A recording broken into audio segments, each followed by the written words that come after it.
que são galáxias? Os gregos antigos denominaram essa faixa esbranquiçada que se estende pela esfera celeste de círculo de leite. Para eles, aquela faixa corresponde ao leite derramado por uma deusa, chamada Hera. Para os índios tupis-guaranis, essa mesma região é chamada de Caminho da Anta. E ao olharmos com um telescópio, nessa região é possível enxergar milhões de estrelas da Via Láctea, nossa própria galáxia. As demais estrelas do céu também fazem a Via Láctea, mas essa faixa é assim esbranquiçada porque é nela que concentra a maior quantidade de estrelas da nossa galáxia. A ideia inicial de que a nossa galáxia era apenas mais uma dentre muitas outras galáxias do universo surgiu com o filósofo Immanuel Kant. Para ele, existiam agrupamentos de estrelas que estavam muito além da nossa galáxia. Kant chamou esses agrupamentos de universos-ilhas em 1845. O astrônomo William Parsons resolveu estudar a teoria proposta por Kant e tentou observar objetos astronômicos anteriormente observados e catalogados por William Herschel. Para ação a fundo os objetos catalogados como nebulosas. E observou que muitos possuíam formas inspiradas na época. Ele registrou com grande precisão na forma de desenho uma observação da galáxia do rodamuinho, e essas observações servirão para a difusão da ideia apresentada por Kant dos universos ilhas. Já no século XX, os astrônomos protagonizaram um debate, defendendo a ideia de que as nebulosas espirais eram objetos relativamente pequenos que estavam próximos e se encontravam na nossa própria galáxia, que antes defendia que essas nebulosas espirais eram parecidas com a nossa galáxia. Mas fora dela, para resolver esse debate histórico, os astrônomos precisavam descobrir uma maneira de calcular a distância dessas nebulosas e determinar um possível tamanho para o universo. E para a Via Láctea, a resposta veio em 1924, com o astrônomo Edwin Hubble, ao estudar um objeto celeste catalogado como M31. Ele descobriu que a distância deveria ser muito maior do que se imaginava usando os métodos de cálculos desenvolvidos pela astrônoma Henrietta Leavitt.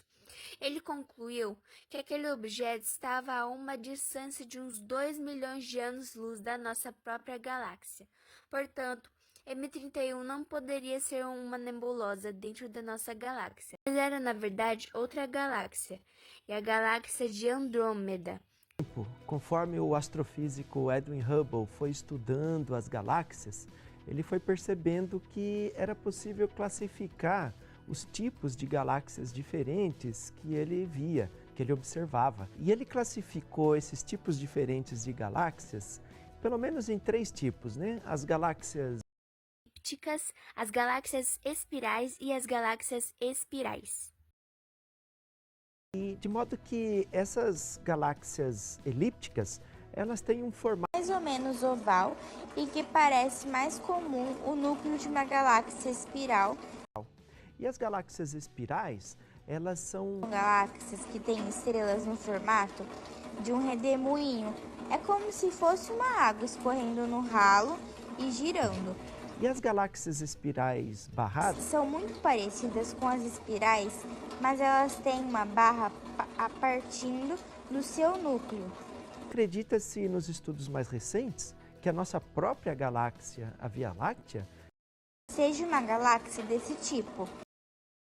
Perceber nessas galáxias espirais que o formato delas obedece a um padrão matemático, mais conhecido pelo padrão Fibonacci. Encontrado naqueles ciclones nos furacões, aqui na Terra, na disposição das sementes de um girassol no formato de um caramujo, um caracol e nas cascas do abacaxi.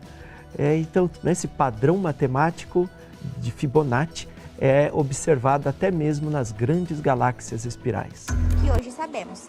O universo é povoado por muitas, outras bilhões de galáxias, cada uma com suas bilhões de estrelas, planetas, buracos negros, nuvens de poeiras, gases e matéria, tudo unido gravitacionalmente. Além disso, as galáxias não estão isoladas do universo. Elas se encontram agrupadas em aglomerados, ligando-se gravitacionalmente. Por sua vez, os aglomerados de galáxias estão agrupados em superaglomerados de galáxias. A Via Láctea faz parte de um aglomerado, chamado de aglomerado local. Nele há diversas galáxias vizinhas, mas 3 delas são bastante especiais. A galáxia de Andrômeda e a galáxia satélite da nossa Via Láctea, também chamada de pequenas nuvens de Magalhães e grandes nuvens de Magalhães. Essas 3 galáxias são as únicas que podem ser observadas a olho nu daqui da Terra. E é isso. Obrigada por assistirem até aqui.